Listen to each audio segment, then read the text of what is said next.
시간이 다 되어갑니다. 순서를 담당하신 분들은 단상으로 착석해 주시면 감사하겠습니다.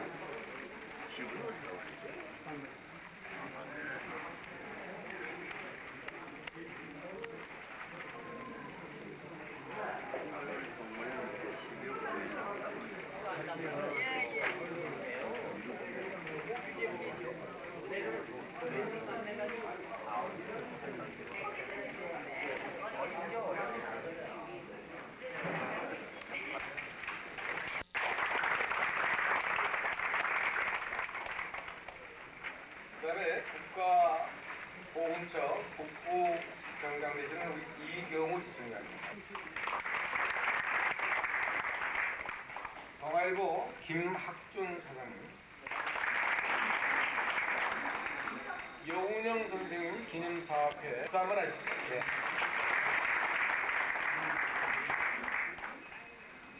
그 다음에 애국지사님 잠깐 소개하겠습니다. 유흥수님, 네, 저 뒤에 계신 박수 한번 해주시죠. 그리고 방경한, 네, 박수 한번 해주시죠. 그 다음에 조병희 선생님, 예, 감사합니다. 여기 다 애국지사님 계신데 오늘 귀한 자리에 함께 해주셔서 자리를 빌려서 이 전기를 쓰신 우리 윤우 선생님을 다시 한번 소개하겠습니다. 윤우 선생님 어디 계십니까? 예, 저 뒤에 계십니다. 예, 박수 한번 부탁합니다.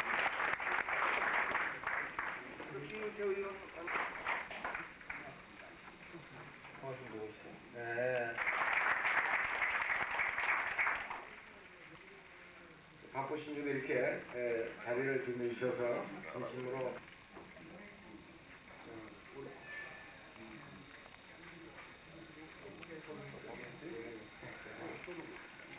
국기에 대해서 다 같이 국기 대하여 경례.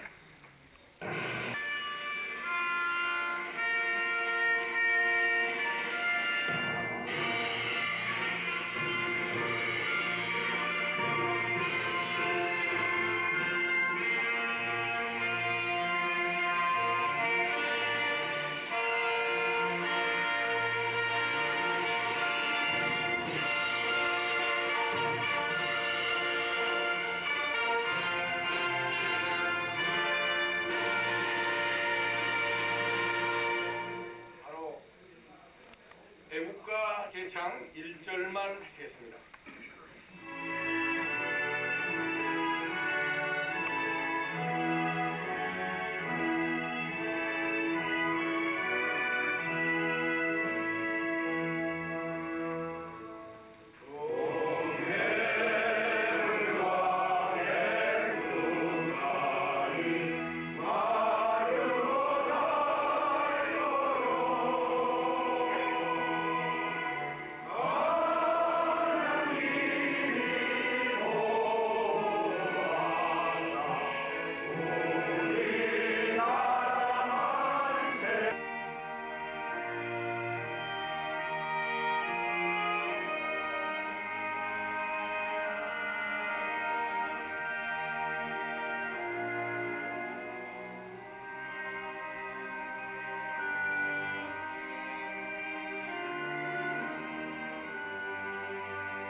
한반도에 사는 한민족, 참으로 고난의 역사의 주인공인데 반세기입니다만 불사보수로부터 한 40여 년을 일제 침략 밑에 노예 생활을 했습니다.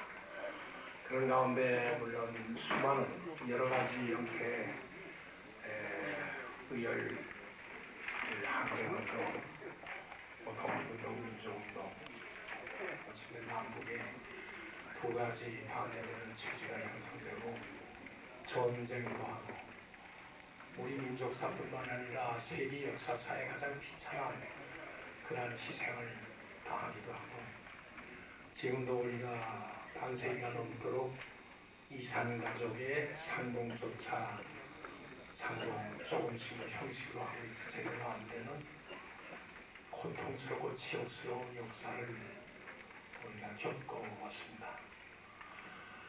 그러나 그러는 가운데도 우리 민족의 정기, 저항력 그런 것을 발휘해서 세계 역사에 때로는 우리가 그런 질을 느낄 수도 있고 사선들이 거기에 의지해서 민족적 자부심을 갖게 해준 제가 최근에 북에 갔다 왔습니다만 거기는 아시다시피 한 사람의 그 영향력이 너무 크고 한 사람이 모든 역사의 주인공이 되어 있고 남한도 남한대로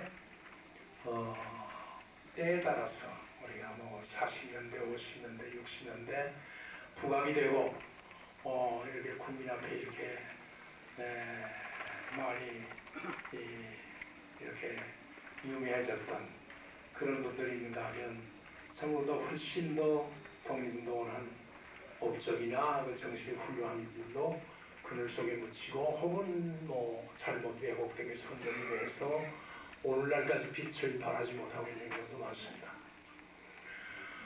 뭐 그런 가운데 우리 김상욱 열사 오늘 80기지요. 돌아가신 지 23년 돌아갔으니까 80주를 기해서 다시금 이분을 조명해보고 무엇을 찾아보고 계승할 것이 무엇인가를 지금 오늘 시도해보려는 이 추모 기념학술대회 이것은 참으로 뜻이 있다고 생각합니다. 김상욱 의사에 대해서 오늘 아마 여러분들이 이 방송의 연구가 깊은 분들이 여러 가지 면으로 연구할 것을 발표하게 될 것입니다. 뭐 특이한 분이고 우리 국민이 너무 몰무진했습니다. 몇 해 전에 우리가 마로니에 공원에 김상 누구보다도 역사의식 뚜렷하고 민족의식 뚜렷하고 또 그때 앞서가는 문명을 많이 소화하셨고 그래서 때에 따라서는 3.1운동 그 당시에도 외계의 환도를 뽑아서 상대를 친다든가 이렇게 하다가 마침내 중국으로 가고 그것도 왕래를 하면서 연단의 연단을 거듭한 어떤 정신, 의열의 정신 그런 것을 가지고 급기야는 여러분의 지도를 받습니다. 의열단의 지도, 뭐 김구선사의 영향, 혹은 무정부주의 여러 가지 그런 거 다 초월했습니다. 이분이.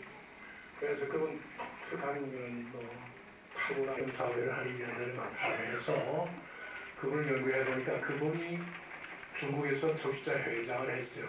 제가 관계 있는 임성부장도 꽤 오래 하셨고 그분 목사인데 임시정부에 좀 실망을 하고 자기가 역시 학술 토론대회를 했는데 이제 우리가 논의를 하는 것이 거기서 여기 상당히 제가 회사에다가 저도 미안한데 제가 참 고생 끝없는데 제 초부까지 다 연구를 해서 협동조합운동 동아일보에 김학주 선생 그때 찾으면 아주 토론합니다.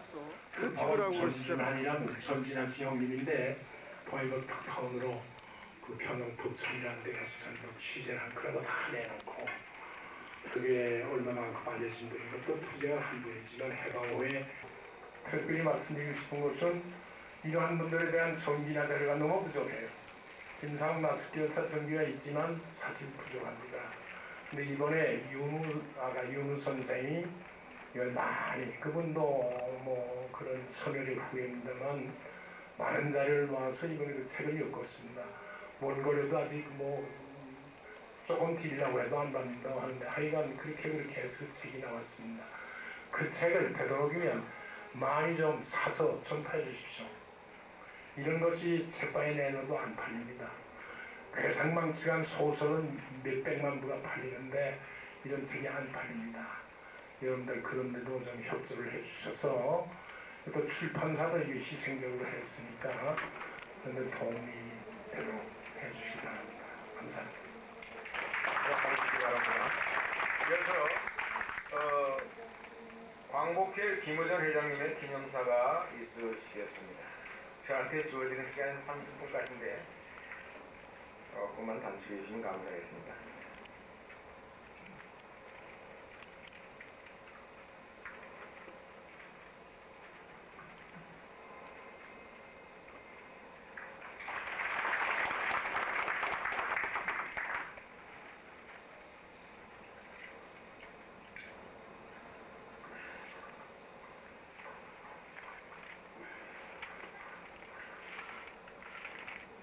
오늘 구국 이연투쟁의 거공을 이루신 김상욱 의사님의 그 80주년을 기념하는 학술회에서 기념사를 드리게 됨을 매우 기쁘고 뜻있게 생각합니다.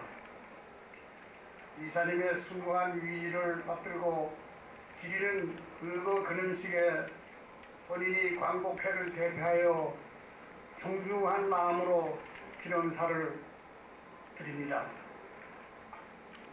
그리고 이사님께서는 의열투쟁에 앞서 20세라는 아주 젊은 나이에 항일 독립운동을 위한 동흑야학교를 조직하여 금주, 금연운동과 물산장려운동에 크게 활약하셨습니다.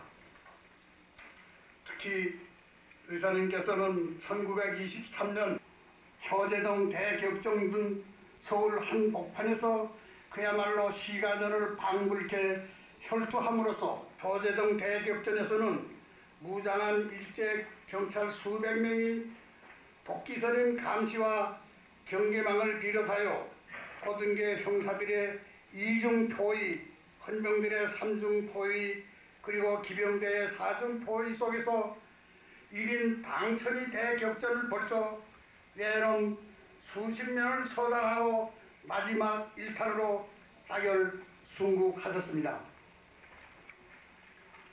무엇보다도 의사님의 일체의 의거는 그것만으로서 만족할 목표 설정이 아니라 일체 총독 암살을 최대 목표로 한 활동 과정에서 이루어진 이거였다는 사실을 우리들은 우리 민족의 영혼을 각성하는 길이며 또한 김상욱 의사님의 비롯한 수많은 선열들의 위지, 위협, 위헌을 이뤄나가는 유일한 길이라고 생각하는 바입니다.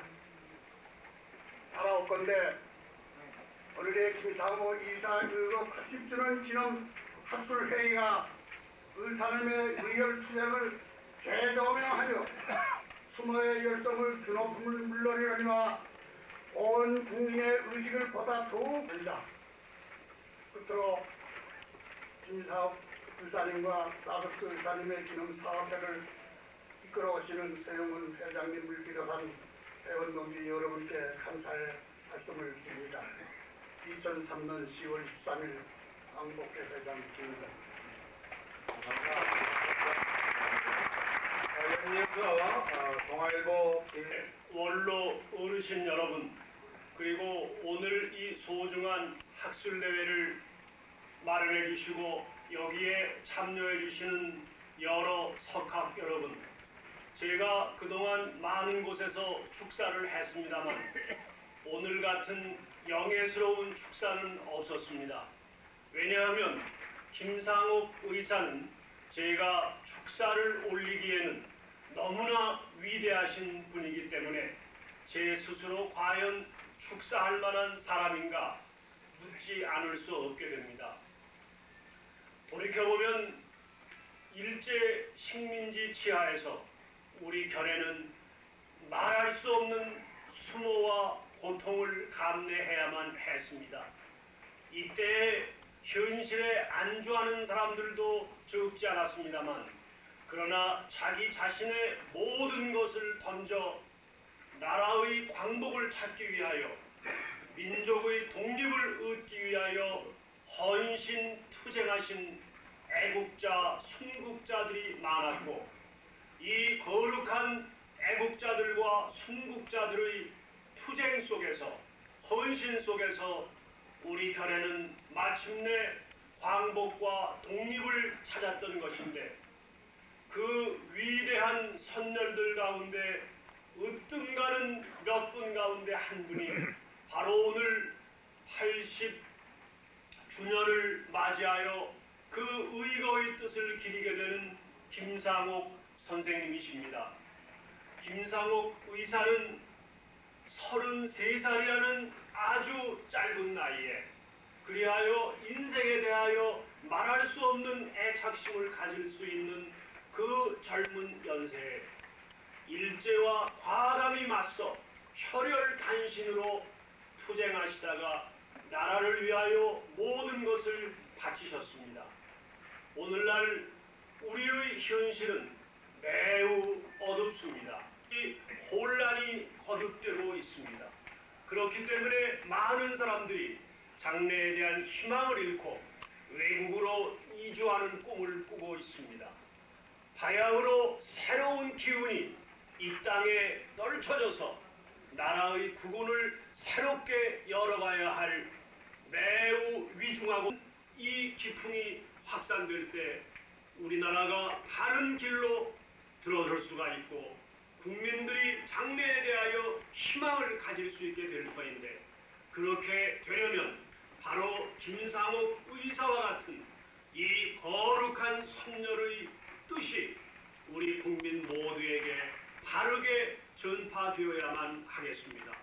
그러한 뜻에서 의거 80주년을 맞이하여 이처럼 뜻깊은 학술대회를 마련해 주신 기념사업회 어르신 여러분에게 감사의 뜻을 표시하고, 또 귀중한 논문을 써주셔서 후세를 가르쳐 주시는 석학 여러분들에게, 그리고 또 이 뜻을 나누기 위하여 바쁘신 일들이 많으실 터인데도 이 자리에 참가해 주신 시민 여러분에게, 특히 바쁘신 일이 많을 터인데도 이처럼 참여해 주셔서 이 행사의 의미를 빛내주시는 김근태 통합신당 원내 대표에 대해서도 경의를 표하고자 합니다. 다시 한번 김상옥 의사의 이 순국의 뜻이 못난 후대들에 의하여 훼손되지 않게끔 우리 모두 마음을 새롭게 하고 의사의 거룩한 뜻이 국민화될 수 있도록 힘쓰자는 말씀을 감히 올리면서 축사를 마치고자 합니다. 개인 소개를 몇 분만 더 해드립니다. 그리고 유재창 지사장님 나오셨습니까? 유재창님. 네. 예, 감사합니다. 예, 우리 박수 한번 해주십시오. 사옥 의사에 대한 책이 발간이 됐습니다. 참 이 책이 집필되기까지 여러 가지로 고생을 많이 하시는 분이 계시는데, 우리 윤우 선생님 다시 한번 소개합니다. 자리에 잠깐 일어나 주세요. 네. 감사합니다. 이게 책하고 중요하게 쉬운 게 아닌데, 우리 선생님의 참 소상한 내용을 아주 자세하게 기록해 놨습니다. 감사합니다. 다음 주제 발표라든가 이 순서는 우리 김창수 동국대학교 명예교수님께서 진행합니다. 독립운동을 우리가 독립운동가들을 연구해도 좀 특이한 그런 인물이다 이렇게 보겠습니다. 그래서 제가 그 서론 끝에다가 김상옥의 의열투쟁은 다른 의열사 투쟁에 비해 때부터 30세까지는 그의 생애 이기로서 일제 무단 통치와 경제적 침탈에 충격을 받고 물산 장려운동과 3.1운동 때 혁신공보, 독립신문을 발간한 한편 대한광복단과 대한광복회 일원으로 독립운동을 실천에 옮긴 시기입니다. 이제 31세부터 34세까지가 이군 일제에 대항하는 하이라이트 시기인데 일제 공권력의 신장부인 종로경찰서를 파괴시켰고 삼판동 지금 후암동의 의거와 효제동에서 최우의거 등을 통해서 나석주의 동양 척식에서 투척 의거와 함께 의열단의 활동 중 가장 빛나는 투쟁을 감행했던 시기로 볼 수 있습니다. 제가 오늘 발표할 것은 1기, 2기에 초점을 맞춰서 하겠습니다. 먼저 김상욱의 초년기를 보면 1890년 1월 5일에 서울 동부 건덕방 의동 현재 효자 등에서 김해김씨 가락국 시조 수로대원 71세 손이고 안경공파의 15세 손으로 구한말 군단을 지낸 아버지 김기현과 김전순의 3녀 1남 중 차남으로 태어났습니다. 가족관계는 3페이지 주위에 쭉 나와 있습니다. 그의 이름은 상옥 외에 영진 또는 운진이라고 했는데 일찍이 부친을 잃고 불우한 환경 속에서 소년 시절을 보냈습니다. 그러나 그는 어린 시절에 석전놀이와 같은 모험을 좋아했습니다. 이 석전놀이에 대해서도 주위에 나오니까 한번 읽어주시면 좋겠습니다. 옳다고 생각되는 일이면 뜻을 굽히지 않고 당당하게 행동하여 주위 어른들에게 칭송을 받았다고 합니다. 8세 때는 학령기가 되었지만 너무나 가난하기 때문에 학교를 다니지 못하고 체의 근무, 그때는 챗불 수리공이라고 했는데 공이 되었고 14살에는 말굽을 만드는 대장간의 직공이 되어 적은 수입이지만 가세를 도왔습니다. 이러한 환경 속에서도 그는 일하는 틈틈이 독학을 했습니다. 그가 16세 되던 1905년 봄은 늘 전쟁으로 국내외가 혼란했고 전쟁은 일본에게 결정적으로 유리하게 전개되던 때입니다. 그는 서구 열강이 저처럼 부강하고 문명 개화를 이룩한 것은 기독교 때문이니 우리도 그렇게 되려면 기독교를 믿어야 된다는 생각에 기독교 대한감리에 동대문 교회에 가서 기독교에 입교했는데 집안의 반대가 심했지만 그는 교회를 다녔습니다. 이 동대문 교회는 바로 아까 서영훈 회장이 이야기했던 손정도 목사님이 여기 심호를 했고 그 뒤에 정동교회로 갔다가 상해 인정으로 가신 그런 교회입니다. 그래서 이 김상욱 의사도 이 손정도 목사님에게도 영향을 좀 받았습니다. 17세는 동대문 교회 내의 신군야학교에서 주경야독으로 면학의 의지를 불태웠습니다. 이 신군야학교는 그 당시 이제 기독교에서 그 상동 교회를 중심으로 한 상동의 매일학교 이래가지고 뭐 공주라든지 인천 이런 데 매일학교를 많이 세웠고 또 교회 단독으로 이런 야학을 세웠습니다. 그래서 이 신군야학교도 바로 동대문 교회에서 만든 그런 야학교인데 여기를 다녔습니다. 그는 다시 의동 공립고등학교에 다니는 한편 마을 수당에서 한문도 수학하여 면학에 대한 열정을 불태웠는데 이때 이제 가정 형편으로 낮에 학교 다니는 게 다닐 수가 없어가지고 1908년 19세 되던 때에는 학교를 중단하지 않을 수 없었습니다. 그래서 여기서 학업을 중단했는데 20세에는 본인의 공부는 물론 자기와 같은 불우처지의 청소년들의 배움의 길을 열어주기 위해서 주위의 도움을 얻어 스스로 동흥야학교를 설립해가지고 배움을 이어갔습니다. 물론 이때 뭐 규모는 교실 한 칸 정도로 적은 거지만은 여기에 관계됐던 그 선생님들은 전부 독립운동에 불타는 이런 분들이었습니다. 그가 21세 되던 1910년은 대한제국이 일본의 침략을 받아 강제로 병합되는 현실을 보고 일제를 물리치기 위해서 선진 문물을 배워야 된다는 생각에 미국 유학도 꿈을 꿨습니다. 우선 그는 미국 유학을 가려면 영어를 배워야 되기 때문에 YMCA에 있는 경성영어학교에 입학시험을 보았는데 우수한 성적으로 합격했습니다. 그래야 그는 국제정세와 선진국의 문화를 익히기 위하여 입학했고 그러나 학비 조달과 가게를 꾸려나가야 하는 두 가지 무거운 짐 때문에 1년도 못 돼서 이 학교에 그 학교도 중퇴를 했습니다. 여기서 그는 자질하지 않고 영어 공부를 독학으로 하는 한편 철공소 일에 더욱 노력을 경주해서 그 결과 23세가 되는 1912년에는 동대문 밖에 창신동 487번지에 영덕 철물상회를 성립했습니다. 여기 별도 요 자료지 맨 끝에 보면은 영덕 철물상회 그 사진이 나와 있습니다. 요거 참고로 봐주시면 되겠습니다. 이 학술 심포지움 해가지고 이 호의 기사 관련 자료 해가지고 별지 맨 끝에 33페이지에 보면 그 영덕 철물상회가 2층집으로 그 당시에 있습니다. 그리고 생활의 기반이 어느 정도 잡혀서 이듬해 동대문 교회에서 후일 대동단의 주역을 맡은 정의종의 자녀인 정진주를 맞아 혼례를 올렸습니다.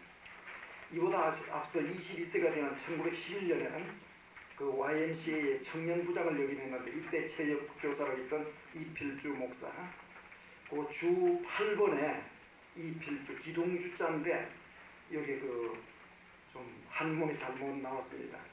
그래서 그거는 8번에 남양교회 뜰에 세워진 오하영 찬 이필주 목사 묘비 참조했는데 그 주자가 잘못됐습니다. 이필주와 가까운 사이가 되어 훗날 독립의 동지가 되었습니다. 그래서 이 시기는 일기에 해당하는 시기로서 불안한 환경 속에서도 불굴의 의지로 학문의 뜻을 두고 주경야독으로 견문을 넓혔으며 또한 너일전쟁과 일본 제국주의 침략을 몸소 겪으면서 국권을 그 다음에 독학 또 그 영덕 철물상회를 자수성가시킨 이런 시기라고 보겠습니다. 그의 생애 일기는 그가 24세가 되는 1913년에 매약 형상을 겸하여 건서활동가 뭐 요거는 그때 매서인 이런 걸로 했습니다만 예수교 전도를 목적으로 산단지방에 여러 장터를 전전하게 이르렀습니다.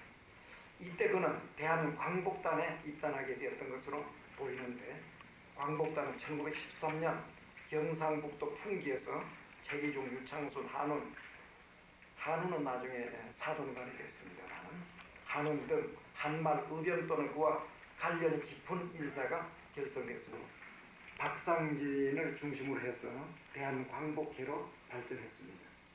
대한광복단은 의령적 인사라는 점과 사회경제적으로 이미 그 근거를 상실한 유랑 인사들이 조직하였다는 점이 특색입니다. 특히 풍기는 뭐 십성지, 그 정도전, 조선 후기에 뭐 십성지의 그 하나고 이래서 평안도 사람들이 여기에 많이 왔습니다. 옛날 그 대통령 비서실장 같은 김기원 씨나 이런 분들 그 선배들이 다 여기에 있었습니다. 여기서 김상옥은 삼남지방을 두루 살피면서 민족 독립운동의 실상을 체험하고 있는데 그는 이때부터 특히 일제의 경제 침략에 충격을 받은 것으로 보입니다. 그래서 그 독립사상에 큰 변화가 이때 일어나는데 일제가 무력의 힘으로 우리 민족을 억압하고 있는 동안 일제에 맞서 싸우는 데는 힘의 한계가 있음을 스스로 자각하게 되었습니다. 이에 따라서 먼저 일제의 경제적 수탈을 막고 민족 산업을 육성한 후에 이를 바탕으로 일제와 무력투쟁을 전개해야 된다는 일관된 신념을 진작했습니다. 이 양발이라든지 장갑 이런 공장은 평양에서 오비오라든지 이런 분들이 되게 발전시켰는데 그건 1905년경입니다. 그런데 이제 그서부터 나와서 서울에서는 바로 김상욱 의사가 이 서울에서 1905년 이후에 우리나라에 들어왔던 걸 더 발전시켰다고 봅니다. 이 무렵에 그는 자기 공장의 철공 중에서 동지를 모아 비밀결사를 조직하여 독립의식을 고취시키기도 했고 한편으로는 어느 날 이거 낙산입니다. 동대문 지금 이화여대 부속병원 그 뒤쪽으로 거기에 낙산에 올라가 쌍나무 위에 그 북악산인데 낙산으로 좀 고쳐주십시오. 쌍소나무 위에 거대한 태극기를 밤새 꽂고 아침에 일어나 부인과 철공들에게 저 낙산에 태극기가 꽂혔으니 독립이 되고 만다고 하면서 소년같이 기뻐했다고 합니다. 이거는 바로 어떤 신념을 철공소 직원이나 자기 가족들에게 주기 위한 겁니다. 그가 30세 되던 1919년 거족적으로 공개한 3.1운동이 일어나자 이제 뜻을 세울 대망의 시기가 왔음을 깨달아 3.1운동에서 거센 물결 속에 가감히 뛰어들었습니다. 이때 이제 뭐 혁신공보, 독립신문 이런 걸 했다는 게 동아일보 기록에 나옵니다. 그래서 3.1운동의 여파가 전국적으로 파괴되고 있을 무렵 1919년 4월 1일 동대문 교회 내 영국인 피어슨 여사댁에서 혁신단이라는 비밀 결사를 조직했습니다. 요번에 하와이 이민 100주년 그 기념 학술대회를 제가 지난주에 다녀왔는데 피어슨 여사의 그 남편이 바로 이 하와이에 있는 한인 감리교에서 심부를 했습니다. 1903년. 그래서 이 하와이 우리 이민들하고 바로 또 이 한국하고도 관계가 된다. 그래서 이 1910년대 이때 그 기독교의 독립운동을 조명함으로써 우리 전체 민족사의 새로운 입지를 조명할 수 있는 일이 되겠습니다. 지금까지는 이 방면에 상당히 우리가 좀 소홀히 했는데 앞으로 이거에 대한 천착이 요구됩니다.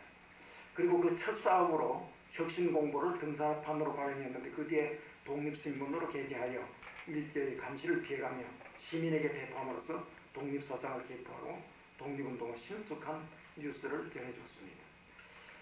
이때는 그의 생애 2기에 해당하는 시기로서 삼난지병을 왕래하면서 일제 제국주의의 무단정치와 경제적 침탈에 깊은 충격을 받게 되었습니다.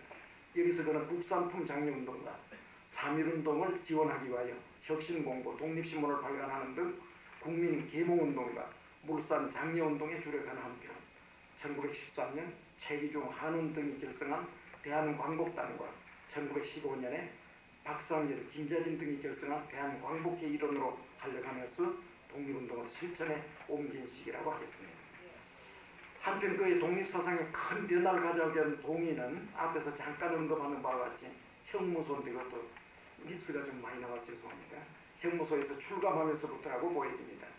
그럼 이때부터 종래 무장투쟁에 대한 반성으로 종래 투쟁 방법에 대한 반성과 앞으로 투쟁 개혁을 새로이 수립하면서 소국적 방법으로는 일제 한가하여 독립을 쟁취할 수 없다는 생각을 굳히게 됐습니다.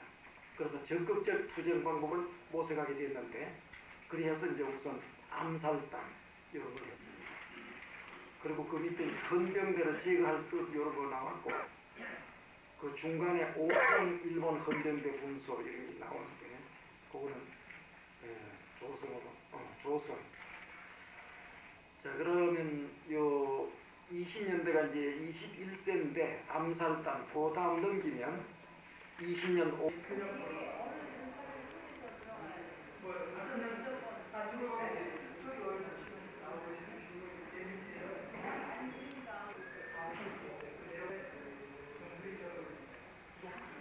사의 1923년 서울의거를 윤병석 교수께서 발표하시겠습니다.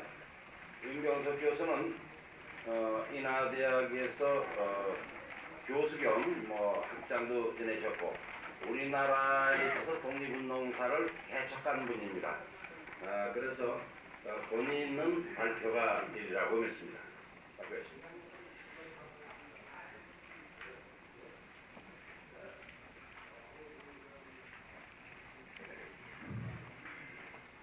지금 소개받은 윤병석입니다.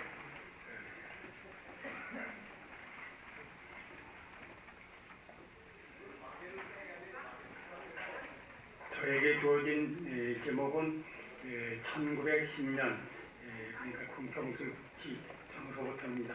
1920년대 의열투쟁과 김상우 의사의 1923년 서울의거라고 하는 주제입니다. 제가 여기서 말씀드리려고 하는 것은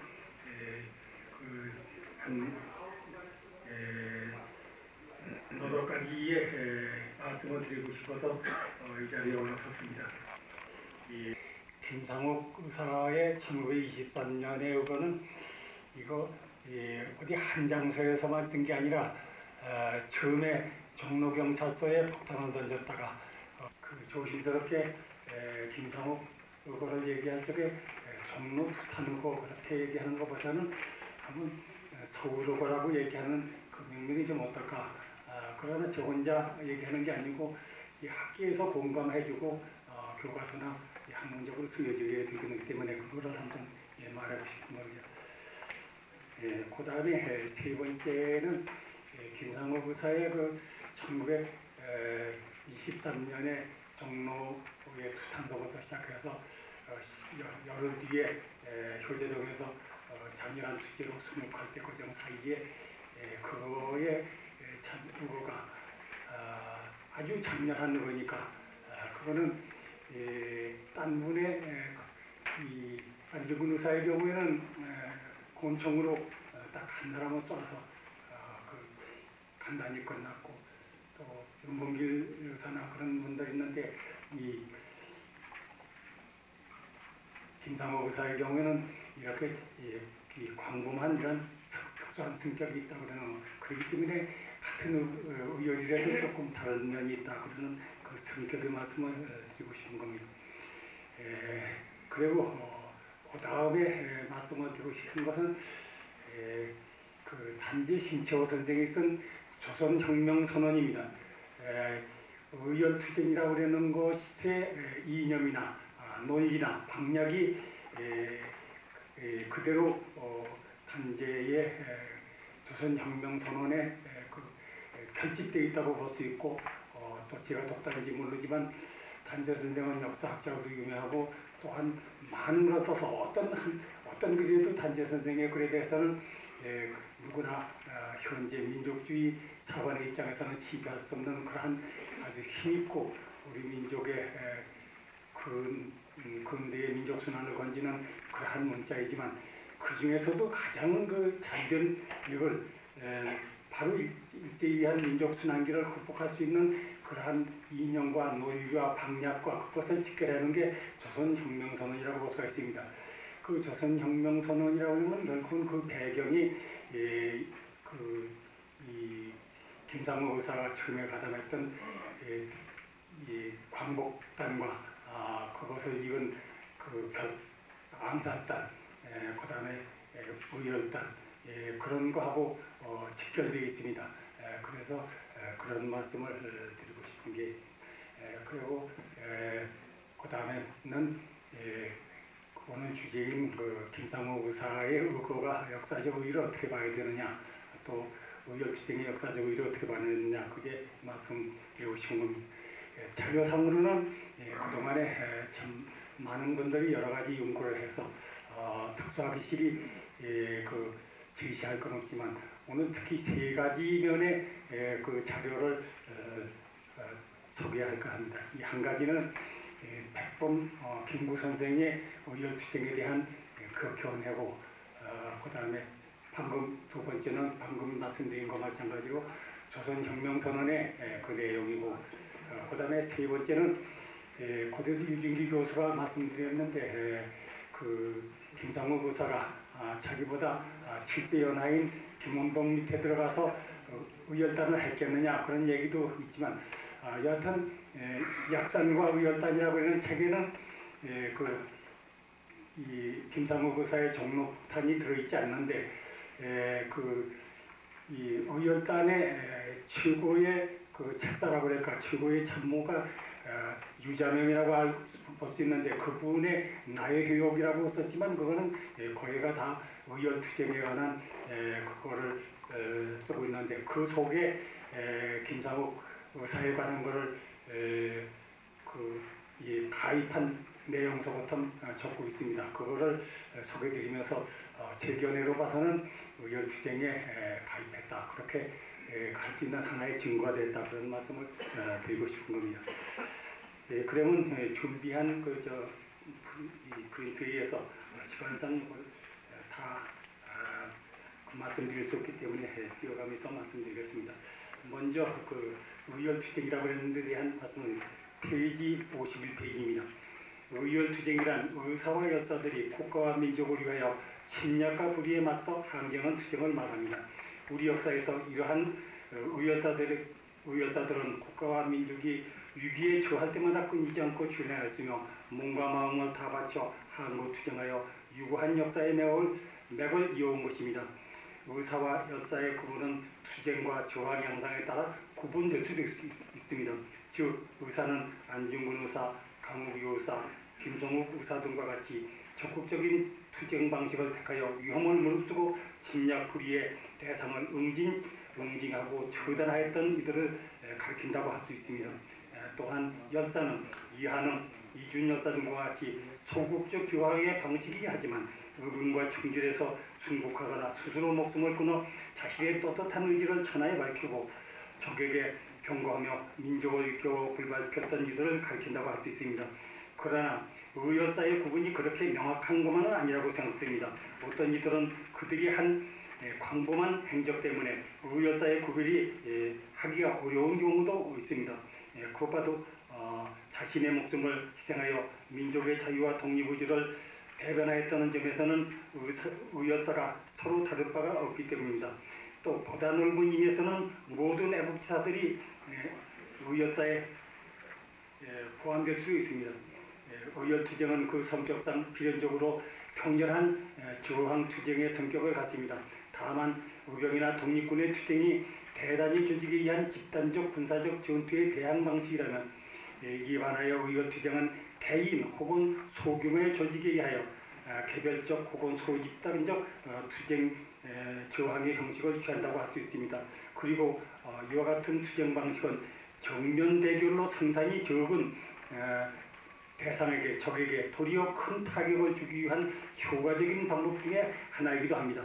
또한 이러한 투쟁 방식은 투쟁의 결과로 얻은 효과에 비해 양적으로만 생각한다면 인명과 물자의 손실을 최소화시킬 수도 있습니다. 물론 이러한 저항과 투쟁의 방식이 갖는 근본적인 한계가 없는 것은 아닙니다. 이러한 방법은 그것이 비록 의역사의 투쟁이 성공을 거둔다 할지라도 이것에 의해 근본적인 민족 문제가 즉시 해결되고 국가의 독립이 쟁취되는 것은 아니기 때문입니다. 이러한 투쟁 방식은 어디까지나 쟁취해야 될 근본적인 민족 해방과 독립의 과제를 정면에 제기하고 침략 불의 불법에 대해서 경고하는 측면에서 목표 달성을 위한 보조적인 전술일 수 있습니다. 저항과 투쟁은 항상 모순을 전제로 합니다. 따라서 이러한 시대적 모순 본질을 꿰뚫어보고 역사적 과제를 해결하기 위하여 자신의 몸과 마음을 다 바친 의역사들이야말로 민족 구원과 조국 광복의 선구자들이라고 할 수 있습니다. 일제가 강제로 한국의 국권을 유린하고 식민지화했던 대한민국 시기와 그를 이은 일제 강점화의 기본적인 모순은 민족적 모순이요 역사적 과제는 민족 해방과 국권 회복, 즉 일본주의를 타도하고 자주 독립국가를 세우는 것이었습니다. 따라서 우리의 의역사들은 이러한 큰 목표를 달성하기 위하여 자신의 유일 고귀한 목숨만도 초비와 같이 바쳤던 것입니다. 쉽게 얘기해서 오늘의 주제인 김상욱 의사는 여기에 충실한 사람이고 그것을 몸소 시범한 분이라고 할 수 있습니다. 그래서 오늘 제 말씀은 그 중에서도 가장 장렬한 의역투쟁을 전개한 김상욱 의사의 의역투쟁을 중심으로 그가 관여한 1910년대 광복단 그것을 이은 결사단 활동 전후부터 1920년도 초에 의결단 활동에 이르기까지를 제안하여 말씀드리려고 합니다. 그러면 그 다음에는 넘어가겠습니다. 이 일제 나라를 뺏긴 1910년서부터 3.15운동이 일어날 때까지 시기는 참 우리 민족한테는 소위 얘기하는 출판, 결사, 집회, 언론의 아주 기본적인 자유마도 없는 그러한 아주 거의 인권이 없는 노예 상태와 같은 그러한 무단치하에 궁극지하에 있었습니다.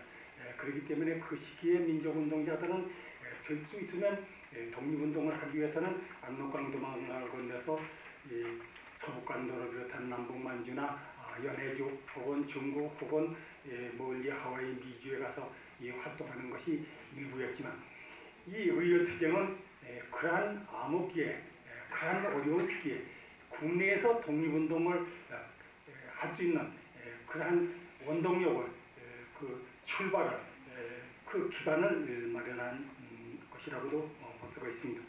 그래서 그러한 것을 실천한 분들이 당시의 의열사들이라고 볼 수가 있습니다.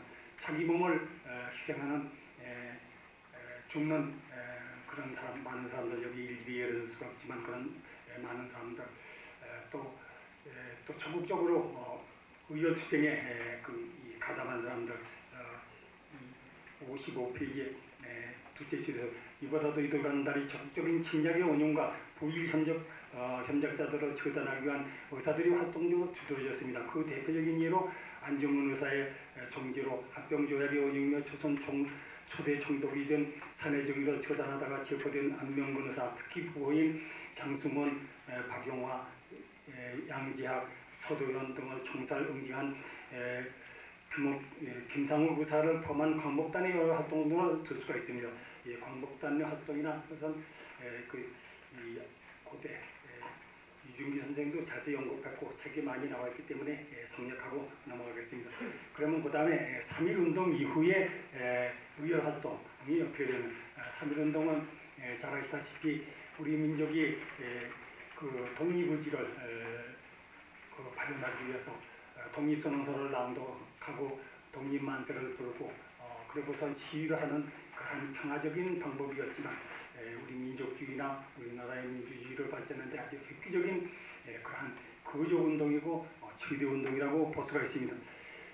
그럼에도 불구하고선 우리 민족 한때 비환 절대독립, 자주독립, 완전독립이라고 하는 것은 모로저만 같이 실질적으로 다가오지는 않습니다. 그래서 여러 가지 새로운 형태가 벌어지는데 그러한 새로운 방식 중에서 제일 두드러지는 방식이 바로 민중투쟁과 의열투쟁이라고 볼 수가 있습니다. 그런 3.1운동 뒤에 딴 거는 다 지쳐놓고 의열투쟁만 본다면 57페이지의 둘째 줄에서 넘어가겠습니다.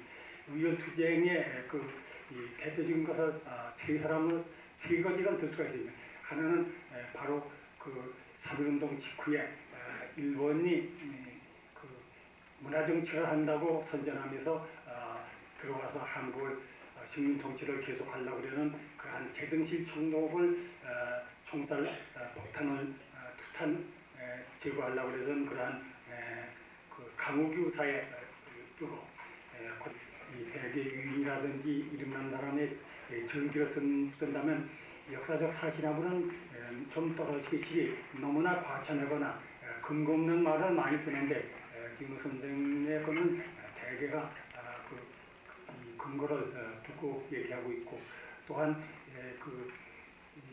김상욱 의사의 의열 활동 내지 김상욱 의사의 생애에 대해서는 고대반 저보다 앞서 발표하신 유중규 교수 또 오늘 사회를 보는 김창수 교수 그분들의 아주 정밀한 연구가 한두 가지 해석상에는 저하고 견해가 다를 수 있지만 상당히 체계화시키고 있는 거라고 볼 수 있어서 그거에 자세한 거는 제가 여기서 생략을 하겠습니다. 저한테 주어진 시간이 거의 다 간 것 같아서 끝으로 마지막에 말씀드린다고는 역사적 의의를 말씀드리고서 맺고자 합니다. 1913년 광복당 결정일 71페이지 끝입니다. 1914년 광복당 결산일에 민족의 암흑기라 할 무단차에 국내를 중심으로 대한광복회 광복당 결사대 암살단 그리고 우열단 등으로 이어지면서 1920년 초까지 1923 정확히는 3년 1월달까지 조국 광복을 위한 의열투쟁이 김사국 의사를 비롯하여 수많은 의열사들의 고귀한 희생을 베풀면서 장인하고도 처절하게 전개되었습니다. 이분들의 의열활동은 한국민족운동상 한국민족운동사의 큰 사조에서 볼 때, 흐름에서 볼 때 표면적인 정가면에서는 경우에 따라 의병 독립군, 광복군 또는 의용군으로 이어지는 무장활동이나 한말 애국겸운동 이래 3.1운동 대한민국 민족의 활동으로 비롯하여 각종 국내 항일운동과 견주어볼 때 그렇게 화려하지 못한 것 같이 느낄 수 있습니다. 그러나 내면적인 전력면에서는 이분들의 장렬한 의열투쟁이 일제이한 민족순환을 극복하고 조국 독립을 스스로 쟁취할 수 있는 민족 회생의 원동력이 되었다고 해도 지나친 말이 아닐 듯 싶습니다. 또한 이분들의 의열 활동은 표면적으로 보면 암살과 폭파, 및 군자금 수봉 등 이런 행위의 연속 같지만 그들의 이념과 논리 전술은 다음과 같이 일제이한 민족순환기의 항일 독립운동의 큰 사조를 관리하는 특성을 지니고 있었습니다. 첫째, 이들의 의열투쟁은 그냥 그것을 하고 끝난다는 게 아니라 1910년 국지전으로부터 독립운동의 주사리로 부상하는 독립전쟁론의 구현, 조국 광복을 쟁취하려던 전략을 수용하였습니다. 독립전쟁의 구현은 서북간도를 비롯한 남북만주와 러시아 연해주의 독립운동 기지 설정과 독립군 양성이 주요 과제였으나 그의 인적 물적 지원은 국내에서 지원 조달이 선결되어야만 하였습니다. 때문에 국내에서의 광복단, 암살단 등의 일련의 의열 활동은 대부분 독립전쟁 준비를 위한 군자금 조달과 독립군의 모병 등이 중요 과제로 부산되었던 것입니다. 여기서 덧붙여서 말씀드리면 1919년 임시정부가 수립되고 난 다음에 이 독립운동 할 수 있는 크다른 방법이 두 가지가 있습니다. 하나는 소위 얘기하는 평화적 방법이라고 그러는 거고 하나는 독립전쟁이라고 그러는 겁니다. 그 독립전쟁이 이걸 한다고 그러는 그 주류는 의병, 독립군, 나중에 광복군으로 이어지는 그런 참 무장 조직적인 전략적인 그런 군사 활동을 둘 수가 있습니다.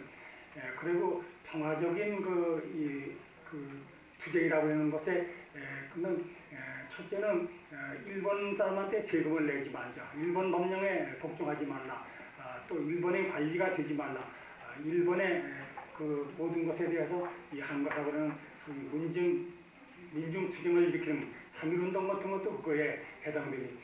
그 중에서도 평화적 그 운동에 있어서 제일 절정을 이루고 그 힘이 되는 것이 바로 의열투쟁이라고 그러는 겁니다.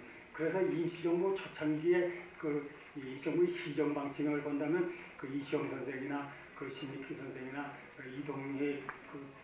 이동영, 백범 그분들이 골똘히 생각한 건 국내외 결사대들을 많이 조직해서 어떻게 한다면 이거를 끝없이 끌고 가면서 독립전쟁을 일으키는 그러한 준비를 한다. 그래서 시기를 봐서 미일전쟁, 노일전쟁 그런 것이 일어난다면 독립전쟁을 한다. 그런 방향인 겁니다. 그런 거하고 연결되어 있다고 그러는 겁니다. 그 다음에 둘째는 광복단 대한광복계, 광복군 결사대, 암살단 등의 초기 중요 인적 구성은 한말 의병계열 출신이 높은 비율을 차지하고 있으나 중국의 신해혁명 이래 제1차 대전, 러시아 혁명, 그리고 3.1운동 등 격동하던 국제정세의 변화와 시대 진울에 따라 제국주의를 극복할 신사조로 이미 공화주의를 적극 수용하고 있습니다. 따라서 그들의 활동은 공화주의를 구현하라는 독립혁명의 목표로 두고 그에 필요한 혁명 고점을 국내에서 마련하는 것이었습니다. 셋째는 이들의 의열투쟁의 이념과 논리 전술 등은 1920년대 국내에서 가장 활발한 활동을 보인 의열단 활동을 통하여 체계화되고 일원화되어 의열단의 이념과 강령이 되었던 조선혁명 선언으로 결집되었다고 볼 수 있습니다. 단지가 쓴 그건데 이것이 왜 우리가 일본하고 싸워야 되고 왜 일본 민족에 동화돼서는 안 되고 어떻게 하면 도로 광복할 수 있다고 그러는 걸 이 이상 더 밝힐 수 있는 문서는 저는 없다고 봅니다. 이것이 다 김상호 의사가 1913년 전후서부터 그것을 배경하고 그 내용을 가지고선 일본 식민 통치의 규정을 하면서 이념, 논리, 전술을 바뀐 것이라고 볼 수가 있습니다. 이것에 대해서는 그 다음에 아까 처음에 말씀드린 거예요. 백범 김구 선생이 백범일지 이런 얘기를 했습니다. 나는 조국의 자유와 민족의 해방을 위하여 40년 동안 혁명사업에 종사하면서 하루도 이러한 폭력, 의열투쟁, 폭력 행동을 잊어본 일이 없거니와 이러한 폭력에 따르지 아니하고선 우리의 혁명이라고 하는 일본에서부터의 해방, 일본 제국주의를 타도하고 우리 민족의 독립을 쟁취하는 것을 얘기합니다. 혁명을 완수할 수 없기 때문이라고 할 수가 있습니다. 바로 독립전쟁한다고 실천은 안 됐지만 광복군을 만드는 그분이 그 무렵에 그 회고한 글에 이러한 그 내용이 들어 있습니다. 그 다음에 넷째, 그 중에서도